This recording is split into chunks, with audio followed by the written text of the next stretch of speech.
Okay, నమస్తే. నేను మీ సుమిత్ర. ఈ వీడియోలో ఎన్నో ఆరోగ్య ప్రయోజనాలు ఉన్న మునగాకు పచ్చడి చాలా మైల్డ్ స్పైసీతో ఎలా చేసుకోవాలో చూద్దాము. దానికోసం మునగాకు వాష్ చేసుకుని పెట్టుకున్నాను. ఫ్రెష్గా ఉన్న మునగాకు 3-4 టమాటాలు కట్ చేసుకుని పెట్టుకున్నాను.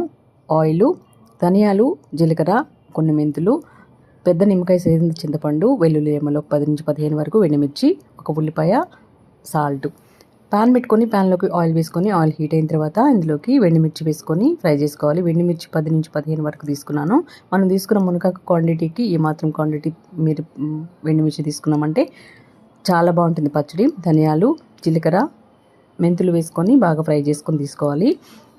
ఇందులోకి చింతపండు గింజ నార లేకుండా తీసుకొని వేసుకున్నాను. అండ్ వెల్లుల్లి కూడా వేసేసుకొని మిక్సీ జార్లోకి తీసుకోవాలి. తర్వాత అదే ప్యాన్లోకి టమాటోస్ వేసుకొని టమాటోస్ కూడా కాస్త ఆయిల్ వేసుకొని బాగా మగ్గించుకొని తీసుకోవాలి. సాల్ట్ వేసుకొని మిక్సీ జార్లోకి ఈ టమాటాలు కూడా వేసేసుకొని ఒకసారి మిక్సీ పట్టుకొని పెట్టుకోవాలి. మునగాకు వాష్ చేసి పెట్టుకున్నాం కదా, మునగాకు వేసుకొని కాస్త ఫ్రై చేసుకొని ఇది కూడా మిక్సీ జార్లో వేసుకొని ఒకసారి మిక్సీ బాగా తిప్పేసుకొని ఉల్లిపాయ కట్ చేసుకొని వేసుకొని ఒకసారి పల్చ్ చేసుకున్నామంటే సరిపోతుంది. అంతే అండి, పోపు కూడా అవసరం లేదు. చాలా బాగుంటుంది రైస్లోకి. తప్పకుండా ట్రై చేసి టేస్ట్ చేసి ఎలా వచ్చిందో కామెంట్ సెక్షన్లో తెలియజేయడం మాత్రం మర్చిపోవద్దు. Thanks for watching.